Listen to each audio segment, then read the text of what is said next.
Pour moi, il y a quand même un degré dans la fast fashion, c'est-à-dire qu'il y a les marques très éthiques qui font par exemple en France, qui utilisent des matières qui sont naturelles ou alors des matières qui sont recyclées, qui font vraiment des collections minimalistes, qui essayent d'avoir des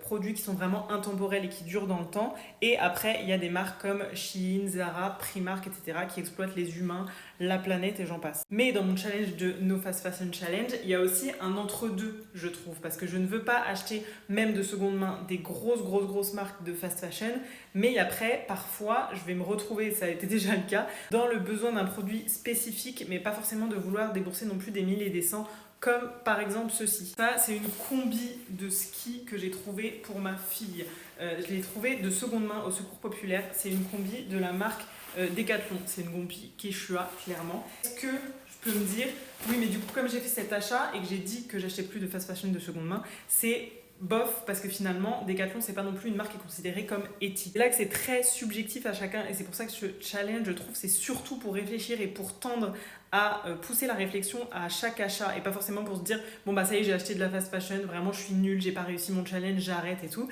C'est vraiment plus pour pousser la réflexion de chaque achat, et par exemple, cet achat-là, j'en suis très fière, parce que typiquement, ma fille qui grandit l'année prochaine, ça lui ira peut-être plus, bien que j'ai pris une taille au-dessus pour essayer que ça lui aille encore l'année prochaine, mais c'est un vêtement qu'on va utiliser pendant une semaine ou deux max parce que c'est un vêtement de ski. Je ne me voyais pas non plus chercher une marque éthique, sachant que j'ai trouvé exactement ce qui allait pour elle à sa taille dans un Secours Populaire, que j'ai payé ça 6 euros et que je sais d'autant plus que Decathlon, c'est une marque qui, ça sera imperméable, ça va être quand même de la bonne qualité, même si, pas pour moi une marque qui peut être considérée comme la fast fashion parce qu'ils font énormément d'efforts aussi sur plein de points, mais c'est pas une marque non plus que je considérerais comme éthique. C'est-à-dire que c'est pas une marque que j'aurais acheté neuve de moi-même, mais sachant que je l'ai trouvé de seconde main, de faire mieux à chaque achat, de vraiment réfléchir à mon achat, et même là en fait ça m'a donné envie de réfléchir à Decathlon par exemple, d'aller voir ce qu'ils font, ce qu'ils mettent en place, leurs usines, etc., comment ils produisent leurs produits, et je trouve ça intéressant parce que vraiment pour chaque achat je pense que ça va vraiment me pousser à réfléchir au max.